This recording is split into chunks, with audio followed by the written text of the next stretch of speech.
A brownie should not have the texture of pudding that gave up. In this video, I'm gonna make black bean brownies until my family stops hating them. I bet they can be baked for longer. More bitter. I don't know. I think you nailed it.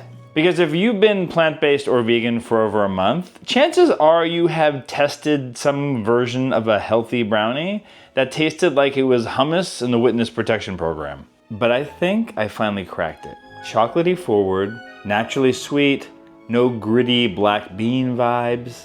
Fudgy, but not like weirdly creamy. Structured, but not dry. And the real secret ingredient?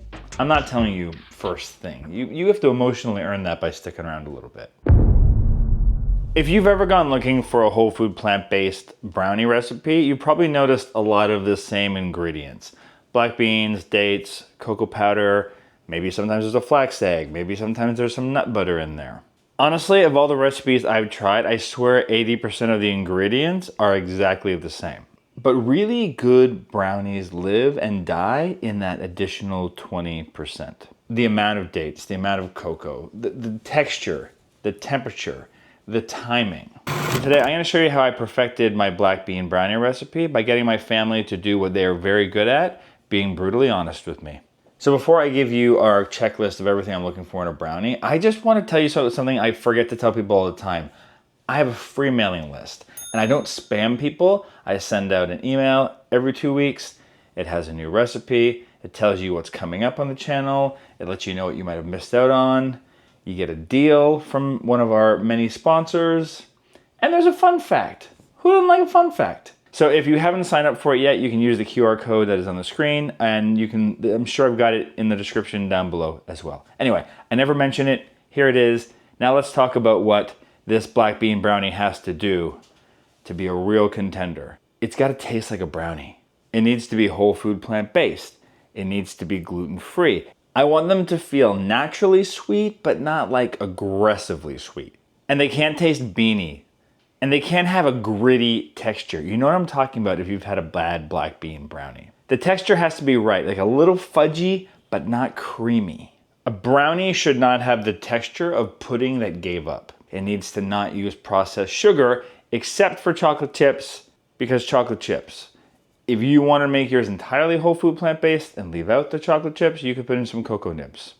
Not gonna be quite the same vibe, but if that's what you're going for, you do you. And if you're the kind of person who wants to learn more about how to adapt your own recipes that you've got, consider checking out the app that I made called Adapo, which does just that. You can cut and paste your old recipes and ask it to convert it to how you want to eat whole food plant-based.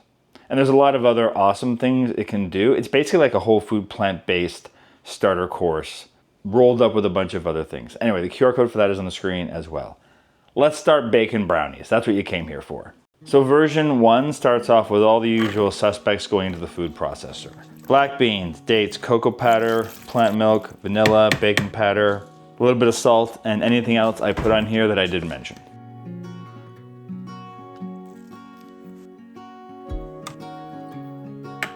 So now a couple things matter here. It's the quality of your beans. Personally, I like to cook my black beans in the Instant Pot for 25 minutes, and then I let them naturally cool. If you want to use canned beans, that's totally fine. I haven't tested this with canned beans, so you'll have to let me know in the comments down below. But I've got kind of a fix for that as well, which is essentially when you're blending it up in the food processor, don't pulse it like 5 times and think that's enough. Go too far with it. I like to leave my food processor run for 2 to 3 minutes, scraping down the sides every now and then. The goal here is as creamy as possible because we don't want that beany grit that happens. Once the batter is smooth, I like to put in some of the chocolate chips and I just pulse it a few times to mix it up. If it chops them up a little bit, that's fine. More chocolate spread around. That was the oven coming up to temperature because we're baking. I crumple up a piece of parchment paper and put it into an 8x8 baking pan. And then I pour it out. I like to smack it down a couple times because that just helps you smooth it out too. Put the additional chocolate chips on because nobody wants that sad brownie that doesn't have chocolate chips on it. And then if you like walnuts in your brownies like I do, sprinkle those on as well. If you need to leave an Annie corner, which is the corner I leave without nuts on top, you can do that too. Now, before you serve them, let them sit in the pan to cool down naturally as long as possible. I know this is cruel, and we're going to talk about this a little bit later. But trust, time, be patient. You will be rewarded by extra goodness.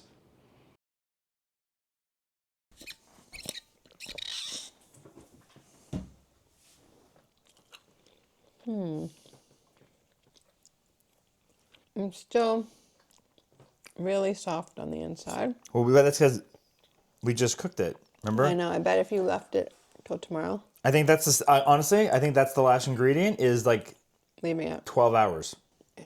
I think it's really good. Best one I ever had. Okay, so here's the thing. Version 1 was actually really solid. Flavor-wise, this was easily the best black bean brownie that I had made up to this point. That said, the texture was not quite right. It was pretty good, but that's exactly where recipe testing gets dangerous because a lot of people stop at pretty good. But pretty good is not my goal. My goal is to make something so good, my family asks for it when I'm not making a video about it. So version 2 is where I really wanted to test some things out. Mostly, I wanted to try to improve that texture. So I might have went a little too far with this. I reduced the cocoa powder, I added some applesauce, I added oat flour, I added flax eggs, and I reduced the dates as well. Because I was also trying to see with how much I could get away with reducing the sugars, even though they're healthy whole food sugars with the dates. Still wanted to see what I can get away with. Other than that, we made it the exact same way I already described as version 1. None of that changed.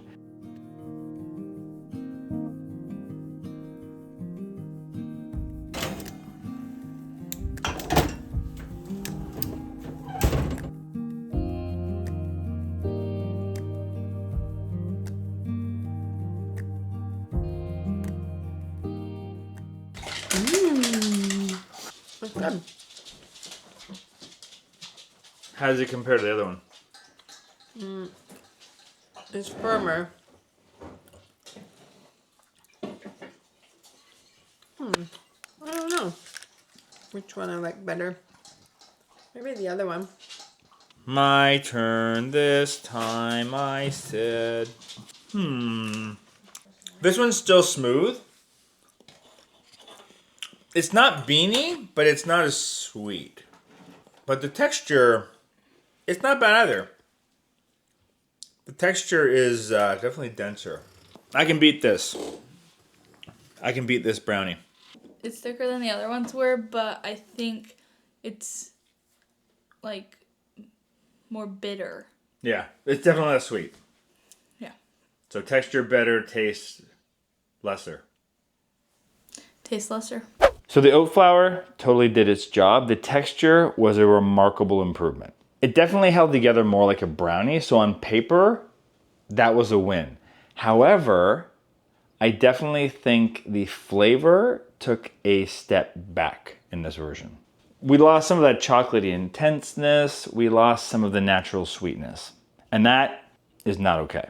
But that's okay, because now I know what the plan is. The plan is to keep everything that worked in version 1, but to include the texture elements from version 2. So here's the deal. If you're gonna make as many brownies as I had to make to get the recipes down for this video, you need to go outside and get 10,000 steps for every batch of brownies you make, okay? Make that deal with me. And if you're gonna get those steps, my personal recommendation for footwear of choice is Fitville. Fitville's shoes are just ridiculously comfy. They come in extra wide for those that need that kind of support. And they have every kind of shoe you can imagine, from slippers to dock shoes, tennis shoes, pickleball shoes, running shoes. Literally my entire wardrobe of shoes is decked out from them, from hiking boots. I use them all year round. And the pair that I'm wearing right now, I've had for over a year. They look like they're brand new and I wear them a lot. I get compliments on these shoes all the time because they're this funky little blue color. My wife, Wooly, swears by them and she's on her feet all day working with kids. And because Fitville wants you to get your steps between all of your brownies, they are giving you a special exclusive discount for our audience, which you can access using the QR code on the screen and the discount code that is right here. They're gonna give you like, I think it's 25% off. And if you're new to them, I think you get 30. Thank you to Fitville for sponsoring this video. Now I've done my steps. Now I'm back to the kitchen and I'm gonna make what I hope is the final batch of brownies. So for our final version, which I've got the ingredients on the screen here for, I basically took everything I did in version 1, but what I've done here instead is I added a 1/4 cup of oat flour and I added some flax eggs. Here's a little hot tip for the flax eggs too. After you've soaked your dates, use the water that's a little sweetened to make your flax egg. To make a flax egg, it's essentially 2.5 tablespoons of water or date water to 1 tablespoon of flax. So the little advanced prep work we gotta do for this is we have to get our beans cooked, we gotta soak some dates. My hope is that a little bit of additional flour in the flax egg is gonna create that additional structure that we are missing from that very first recipe that I tried. And then it's the same as usual. Everything's going into the food processor. We are pulsing the living daylights out of it until it is the smoothness that it deserves to be.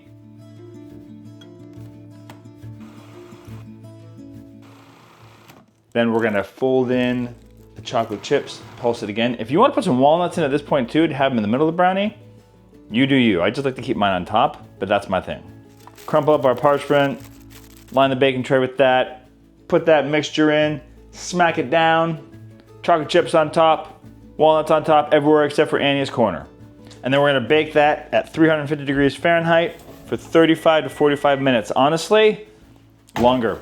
I think it needs to go into close to the 45 for my oven. Your oven might be a little bit different. Try around 40 and then do the little toothpick test and make sure it comes out clean. Now this is where the actual secret ingredient I mentioned earlier comes in. And that is just simply patience and time. Not more cocoa, not more dates, just you having some patience. The brownies need to completely cool in the pan. And honestly, they're better the next day. Which I understand is inconvenient and I resent it, but it's true. They're just better the next day. While they sit, they continue to firm up. The texture settles, the sweetness evens out, the chocolate gets more chocolatey. I don't know the science of it, it just works. Very good. I bet they can be baked for longer. But they've only been sitting for a couple hours. But flavor-wise, Oh, very good. thumbs up. Yep. All right, thanks, buddy.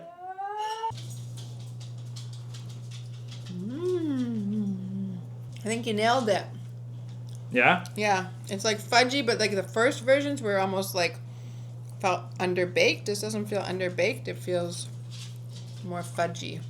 All right, Annie, get in here. It could even be a little bit sweeter. I think like it's still got that. It depends on how much people want dark chocolate versus a lighter. Yeah, if you want, you can add a little maple syrup, I would Yeah. say. This one's the best. Yeah. Flavor. Yeah? Tastes better than all of them. I think it's perfectly sweet and perfectly like bitter at the same time. For vegan brownies, I'll give it an A. Nice. My turn this time, I said. The people want to hear me talk. But this is the best I've had it on the same day. And if you do want it a little sweeter, just add a little maple syrup. But I'm happy with this. So here's all the things that we have learned. Do not underprocess. Smoothness matters. Number 2, do not reduce the chocolate and the sweetness too much because black beans taste like black beans when you don't cover them up properly. Number 3, the combination of oat flour and the flax egg fixed the texture problem without drying them out completely. And last but not least, time is not optional if you want them to be at their best. It sounds strange, but you can have a completely different tasting experience based on whether or not you eat them straight out of the pan when they're ooey and gooey, or you let them sit for a couple hours. It's sad, but it's the truth. Let me know in the comments down below if you have got a recipe that you would like me to put through the ringer like this. Don't forget, if you want to do it all on your own, consider using our app Adapa, which helps you do just that. But I am not opposed to doing more videos like this. We already did one recently where I tackled Pop-Tarts, and if you haven't seen that, I will put a link in the description down below, and maybe I'll try to put it on the end screen here. But before we do a final sign off, I'd just like to say hello to some of you who said hello to us in the comments down below. Karen from Camp Hill, Pennsylvania. Susan from Cape Coral, Florida, who says that they have 0 family or friends in their life that are plant-based. Well, now you have one right here. Hi, Susan. God's Granola Girl in Hocking Hills, Ohio, who has been recovering from surgery and binging our videos to keep them company. So thanks for doing that, and I hope you're feeling better. Sharon from Brampton, Ontario, Kate from Logan, Ohio, Catherine from Saanich, Canada, Nova from Billings, Montana, Debbie from Oregon, Kat from Bali, Indonesia, Christy from Shelton, Washington, and Vicky from Mississauga, Ontario. If you'd like a shout out here on the channel, all you have to do is say hello to us in the comments down below. Let us know who you are, where you're watching from. And if you want to bump up on the shout out list, consider joining us over in the Mighty Network for that perk, along with many others, which includes recipe testing like this, and just mostly being part of a group of like-minded individuals, particularly if you don't have anyone in your own life to share your plant-based journey with. And you can join us over there for the price of a crappy cup of coffee a month. If you enjoyed this video, hit the like button to let YouTube know to share it with other people. Subscribe for more videos like this. And since you're still here, why don't you check it out? If you haven't seen the Pop-Tart video, it's right here. But then YouTube thinks you want this video over here, so you can pick. It's up to you. I'm not gonna make you choose.